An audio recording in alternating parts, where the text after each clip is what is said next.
Hello, my name is Carlos McWhorter, CPA, and today I want to talk about 23andMe. Now, this company is under a lot of scrutiny lately. The share price has fallen a dramatic amount, lots of troubles with privacy and data issues.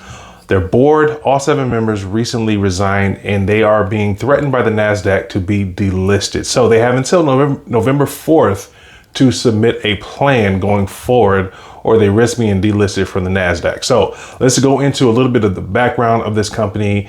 We'll take a look at the financials. And the whole point of this exercise, when a company is falling into trouble for whatever reason, I love to look at the financials to kind of track where you can see a trend or where you can kind of point out when things are going to go south, and understanding when is a good time to exit a good company. With 23andMe, I think you'll see it's pretty obvious that there probably was never really a good time to invest, but we'll take a look at that. So let's give a little background of this business and then we'll get into the numbers. So 23andMe started in 2006, and they were known as this quote unquote disruptor because they were kind of specialized in bringing genetic testing to the consumer. So they were first to do that, and they were seen as pretty significant because of that. Now, one thing I want to point out, in 2018, this word became a very dangerous word. They were a disruptor. This is a very dangerous word where so many companies were being named disruptors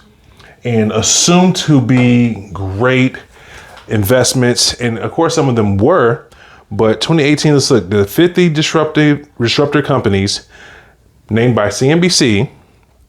And we see a few of them up here: SpaceX, Uber, Airbnb. We have Lyft, Grab, and here 23andMe, number 7. They were a disruptor. So a lot of people invested in this company looking for a bright future because they were a disruptor. This was a big buzzword, and everybody wanted to or had to invest in disruptors. So this is one of those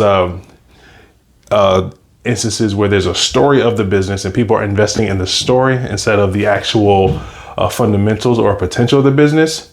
And I think a lot of people fell into that trap there. So going into the business, or going to more of the summary, I should say, at one point they had, or they probably still had, the largest database of genetic data. And their goal was to create medicines, therapeutics from this data. Now, the issue is it costs so much money to do that. We're looking at 316 to potentially over $4 billion just to produce one therapeutic. So during this time, they kept running into issues. So this was a company that, as you know, you pay for your testing kit, you take your test, you send it back, you get your data. There's no recurring revenue. There's no reason for a customer to come back. They were trying to recreate some type of recurring revenue model, but it just didn't work. So it's a one and done for the customer. So to keep this business model going, they have to keep acquiring customers at an increasing pace. That is extremely hard to do. On top of that, you had the privacy issues that came in. So there's hackers, there's people questioning, is it even worth? If I get this data, yeah, this data may be great, but if I'm going to lose this data, what's the point of me doing that if my data is going to be compromised? So scared a lot of people away from there. So they went public in 2021, and ever since they've been having issue after issue trying to create a viable business. So let's look at the stock price recently, or I should say for all time, not recently. Now, as we see, they IPO'd in 2021. And this is why, again, there's so many lessons here. This is why we don't touch IPOs.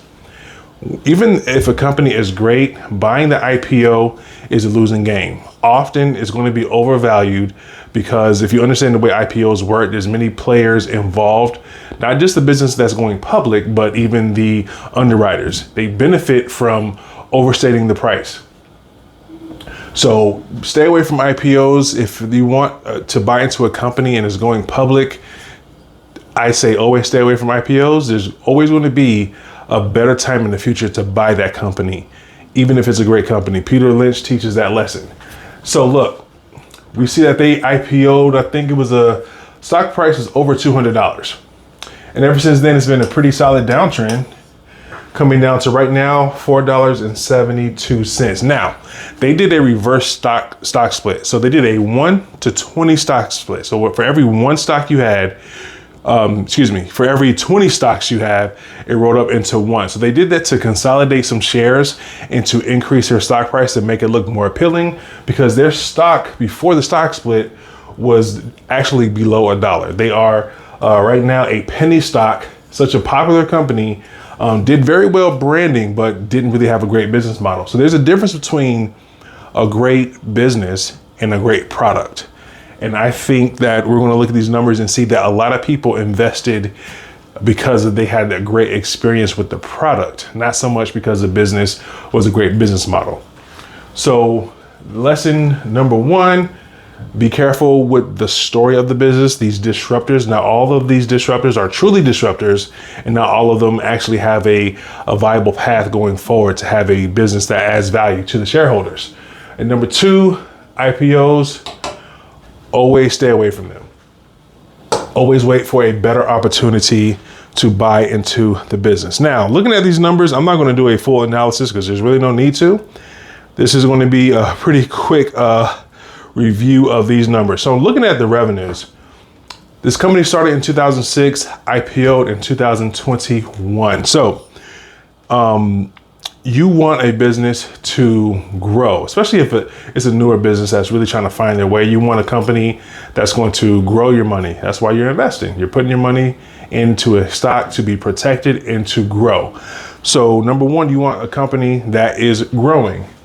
2019, 440 million in revenue. 2020 down to 305 million. 21 down to 243, almost 244 million. So there's nothing here, just right off the top, even if you're profitable, right off the top, this looks like a company that is not in the position to grow my investment. How are they going to grow my investment? Now, I see that margins stayed around 41 to 45%. So margins were pretty consistent. That's good, but 440 to 305 to 243, what in God's name is telling you to invest in a company that's losing market share like this? Now, we understand there's Ancestry.com. There were other competitors. So you see, they were in a highly competitive market. They were, they had a story of being this leader in this market. But as we see, they're either losing market share or the market as a whole is shrinking. Again, what is the reason that a customer will go back to them and keep buying? There is no reason. So they're losing they're not, I won't say losing customers. They're not able to recreate or gain customers at an increasing rate. So we see that right there, that to me, as a type of investor that I am, I'm running away right off the bat. So some people, of course, are still investing in this company.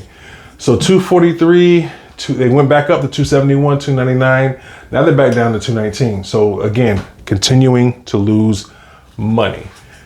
What's the point of going through all the rest of this stuff, trying to figure out if they're a great business when they can't even get the revenues right? To me, that's number one. I'm running away. However, people still invested. So just look at the financial growth just to give it a different perspective.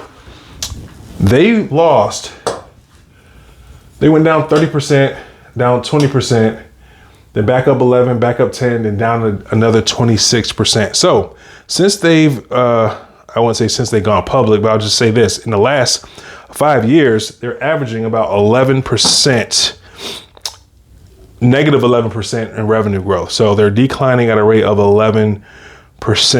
So again, this is just a lesson in that people often invest in the story of the company or in the experience of a great product versus real fundamentals. They're not like you and me. We're going to look at the actual numbers and we're going to allow the numbers to tell us it's a great business. Yes, we have an experience, but we understand a product and a business. A product can be great. The business model could be bad.